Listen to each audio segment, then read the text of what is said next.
When did you decide to become a priest, and what called you to make this decision? I didn't. I didn't. As I shared before in my journey towards, in my spiritual life and in coming to grow closer to Christ, I had just a deep desire to serve the church. I've always served as an altar boy, but then I had a deep desire to serve people in the church, and so I was involved with our camping program, with youth ministries in our church, and I loved it. I wanted, especially the children, to know Christ's love for them and to experience it. And so after some time, especially as I started repenting more and being more focused, my priest, I should say that at one point, meeting a subdeacon who was like a really cool guy, I went back to my priest, and this was like very early on when I was starting to get more serious. I went to my priest, I want to be a subdeacon, and he was like, not till you graduate college. I'm like, oh man. And that was like the head priest of my parish. I was really kind of bummed out. So I went to the second priest, who was more my confessor, and I said to him, Father said I have to wait till, I said, I really want to be a subdeacon, but he said I have to wait till I graduate college. He's like, okay, here, read this book. And he gave me St. John Chrysostom on the priesthood. And I started to read this book, and I'm like, I don't want to be a subdeacon, I don't want to be a deacon, I don't want to be a priest, leave me alone. I'll just serve the church. And so that's it. When you read St. John Chrysostom's on the priesthood, you're like, who wants to be a priest? No one wants to be a priest. The expectation of the priest, the responsibility of the priest, and what he is responsible for before God. Oh, who can bear that? Who can bear that? It's only by Christ that a human being can be a priest. And so I let go of the idea, and I continued to serve the church until my priest started saying to me, you really should go to seminary. And I studied chemistry. I have a chemistry degree from UCR, and after and the bishop started telling me, you need to go to seminary. And I loved chemistry. I loved chemistry, and I got a great job at a sleep disorder center. I was doing sleep studies. It was really cool. Really enjoyed it. And they both now, my priest and the bishop, were telling me you should go to seminary. And I said, okay, but I'm not gonna say I'm gonna be a priest. If I'm gonna leave it in God's hands, because I don't know that I want to be a priest. I just want to serve the church. And so eventually, after working for a few years, I gave in. I applied for seminary. I went to, I was at St. Vlad's for a year. Then I did a semester exchange with Holy Cross and continued at Holy Cross for 2 more years. And I loved my time at Holy Cross. And I graduated, and I wasn't married. And so after graduating, I had the blessing of being able to go through our archdiocese to Lebanon to study at the seminary there for a year. I heard about this program, so I was really excited about it. I went to the Balamand in Lebanon, and I really wanted to learn to speak Arabic more fluently. Because my background, I didn't grow up speaking Arabic too much, because I kind of rejected it as a kid. I wanted to speak English, like all the kids around me at school. So I went to Lebanon, and I really learned Arabic a lot, and I wanted to learn music a little bit better, and it helped me a lot. But I really wanted to see the church in the old country. So I traveled around with my bishop's blessing, but he always gave me a hard time for it. It's like, every time I call you, you're not at the seminary. I would go around to different monasteries and churches, every chance I got, every weekend, every break.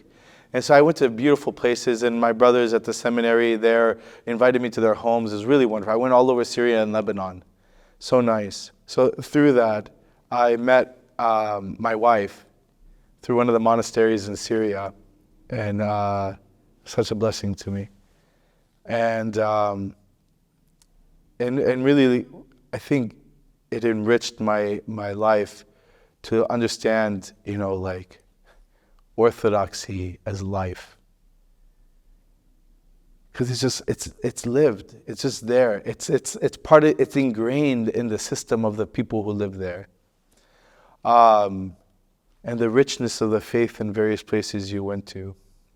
So it was such a blessed time, and I came back from the Lebanon, Syria, and I immediately started working at St. Catherine College, which is a new college down in San Diego, an Orthodox college, and I worked there for a few years. And while I was there, I met my wife in Syria, came back and went back and got engaged to her. My dad came and we asked her dad for the blessing to get married. And then came back to San Diego and then went back and we got married in Syria there, her church, the beautiful Archangel Michael Church in Latakia. And then she came back with me. We lived a peaceful life of as husband and wife, working, having our first child. And the bishop calls one day and says, "I want to ordain you." I'm like, "Are you sure? Why?" And my wife was really like, "Why are you going to do this?" Like, she asked several questions in a respectful way to the bishop. And he wanted to make me a deacon. And I said, God's will be done. God's will be done. So I left it in his hands, and I was ordained a deacon in St. Anthony in San Diego. And at the same time, there was some transition with the college, and I was finishing up my time there. And the bishop with Father Justin in Salt Lake City needed help there because the church was booming. So many Mormons were becoming Orthodox, and other people as well who lived in Salt Lake City. And so they asked me to go there. And so as a deacon, I went and worked full time with him at the church, which was a huge blessing. I learned so much. And then one day I got the call, "We're going to ordain you a priest." I'm like, "Oh, Lord have mercy." And again, I said, "Nah, if you want to do this, it's your mistake." No, I said, God's will be done. God's will be done. I leave it in your hands. And so he ordained me a priest there in Salt Lake City. It was a very, very beautiful liturgy that day. And then the next day, what happens is after you're ordained, the next day you serve a liturgy by yourself as the leading priest. So it's this kind of nerve-wracking, your first time serving a liturgy by yourself. And the bishop was supposed to be there. So that was even like an additional level of nerves. But it snowed that day, the day after the liturgy. It was like beautiful weather, clear skies. Overnight, a storm comes, so much snow. I barely got to the church. I got there super early because I wanted to be prepared. The bishop couldn't make it. And I lost my voice. So my first liturgy was a whisper. "In peace, let us pray to the Lord." That's how it was. It was so beautiful. Had my brother priests around me to help me, and friends and family around, and that's how I became a priest. And I really believe we need to pursue Christ. We need to pursue union with Him, and as we pursue Him, let the church guide us. Let our spiritual fathers guide us. If we feel like maybe we have a calling for this, talk it out with our spiritual father, but don't pursue it. Let yourself be guided. Because there's a lot of temptation that comes also. I'll be honest, I had temptation when I was in seminary, and guys around me were being ordained while still in seminary. It's a common thing. They'll get ordained after their first year as a deacon, so they can learn to serve while still studying. Then they're ordained a priest, so they can continue to learn how to serve as a priest while they're still studying. And they're kind of ready to be in a parish after they graduate. I mean, I wasn't married in seminary, so I didn't have that. But there was a temptation, I want to. That's kind of nice to be ordained, to be in a parish, but it's all temptation. What is a priest, a glamorous thing? He stands before the altar of God. Yeah, they're beautiful vestments, but it's not about me wearing beautiful. It's so that people don't see me, so they can see Christ instead of me. And I remember learning this. It's the people that vest the priest. They bring him the beautiful vestments, and they you see it in the Russian tradition, especially when the bishop stands in the middle of the church with his arms out, and he's vested. They put the vestments on him, and so there's always this temptation, and people sometimes think like there's this kind of like leadership glory, this like authority glory. Like, no, we're servants. We're servants with a huge responsibility.